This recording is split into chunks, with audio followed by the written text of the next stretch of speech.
Hey everybody on YouTube. So in today's video, I'm going to be reviewing Valve's new in-home streaming solution, the Steam Link. There's a lot to cover, so let's get into it. Steam Link is a dedicated streaming box that works with Steam in-home streaming to bring your gaming PC content to your living room. It was released in November of 2015 and retails for about $50. The Steam Link is a part of a series of recent Valve hardware releases, including the Steam controller and Steam machines. While reviewing the Link, I set up an alternate streaming solution using the credit card-sized computer Raspberry Pi, using the software Moonlight, which is an open source implementation of the NVIDIA GameStream technology. The Raspberry Pi I used was the original B+ model that cost $35. It's also important to note the Raspberry Pi solution will only work if you have a 600 series or higher NVIDIA graphics card. An AMD card will not work with Moonlight. This isn't a technical comparison of these two technologies, it's more of a consumer-oriented look at each. I didn't do any analysis of latency, frame rates, or input lag, so it's really just how I feel about each experience. For its price, I was surprised by the Steam Link's build quality. Its simple black look will allow it to blend right in with a PS4 or Xbox One. It's built with porous, hard plastic with glossy siding. It doesn't feel cheap and does have some weight to it, but it also doesn't feel really high quality. But again, for $50, it's a good middle ground.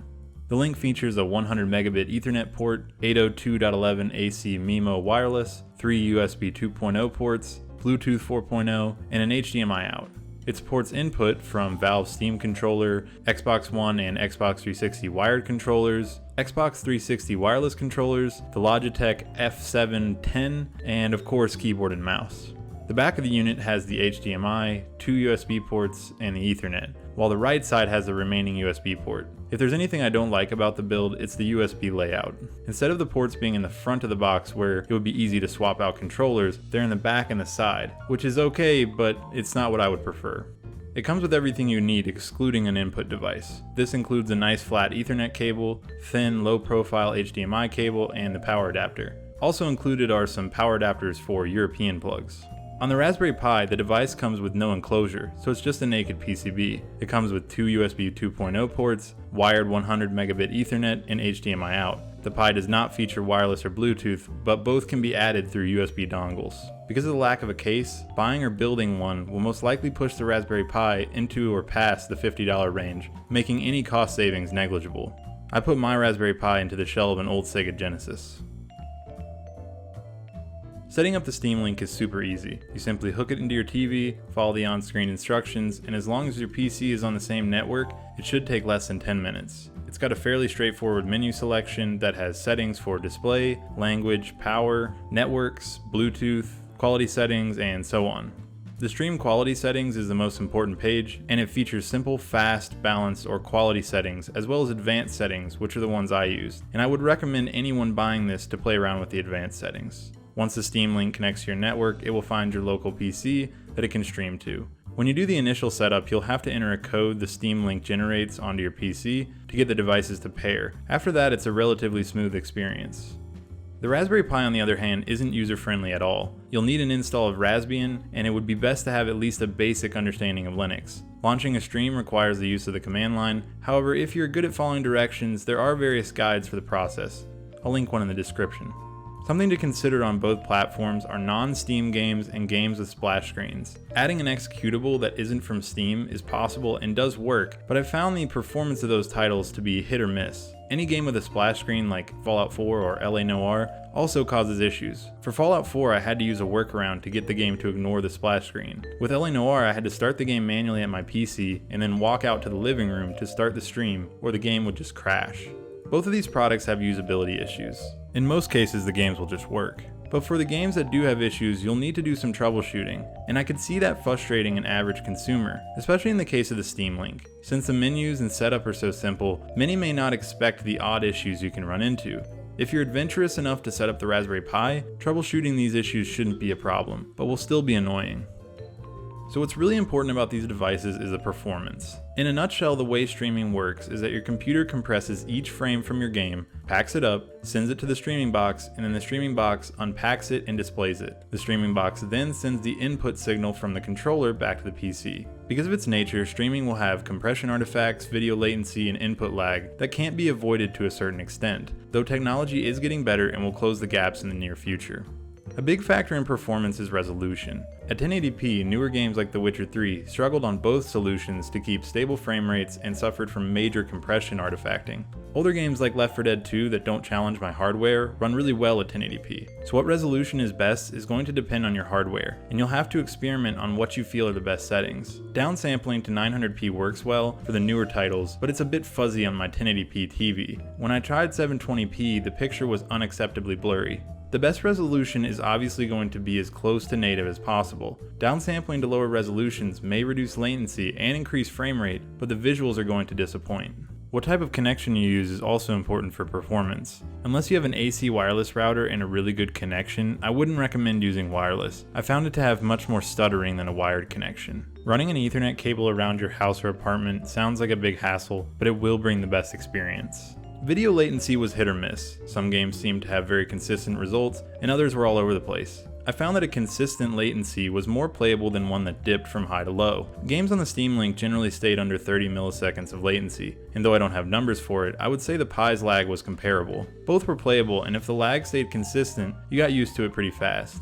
However, I would never recommend these solutions for competitive online titles like CSGO. Shooting up some NPCs with some lag is one thing, but trying to play multiplayer while streaming is going to be a bad time.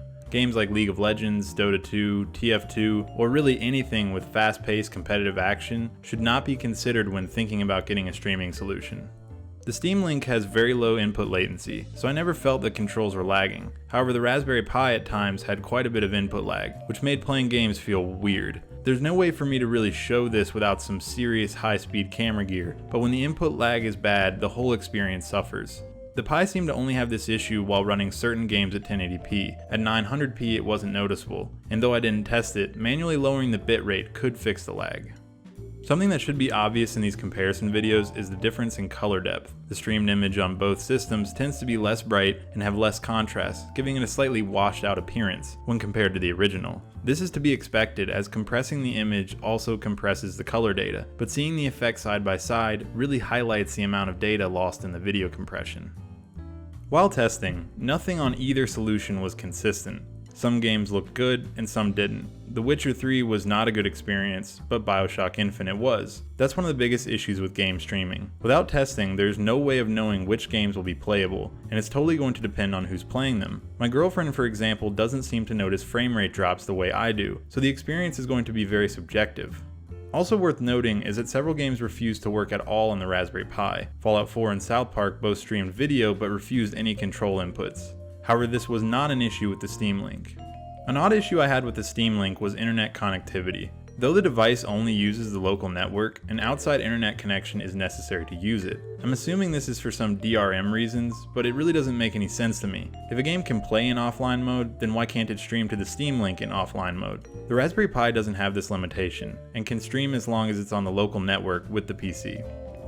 The idea of in-home streaming is cool, and the groundwork for the future has been laid with the Steam Link. Its setup is easy, and the interface is simple. They even got the price right. However, to become good enough for the general consumer, it needs to improve. Issues with non-Steam games, games needing workarounds, and inconsistent performance are all things that will need to be addressed. To an extent, this may always be a niche product. If you own the PC to use this, you'll probably be able to work around the issues, and I think Valve is kind of banking on that for right now. Comparing the Steam Link to the more DIY Raspberry Pi solution, it's pretty easy to see that the Steam Link is the way to go if you want something that will just work. However, if you have a recent NVIDIA GPU and want a device that can also be set up for movies, music, or whatever else you might want, then maybe the Raspberry Pi is for you.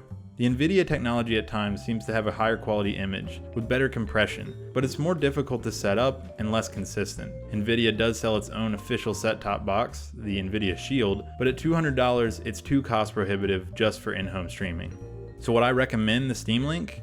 Maybe. If you're planning on playing games with cutting-edge graphics at high settings that make your computer work as hard as it can, you may have a bad experience. But if you plan on playing games that your computer can easily run at 1080p, then it's not a bad way to enjoy your games on the couch. In the end, Steam Link and in-home streaming in general is more of a fun PC accessory than a console replacement. Valve is headed in the right direction with this hardware, and I'll be interested to see how the software improves. But in the meantime, I'll still be doing most of my PC gaming at my desk.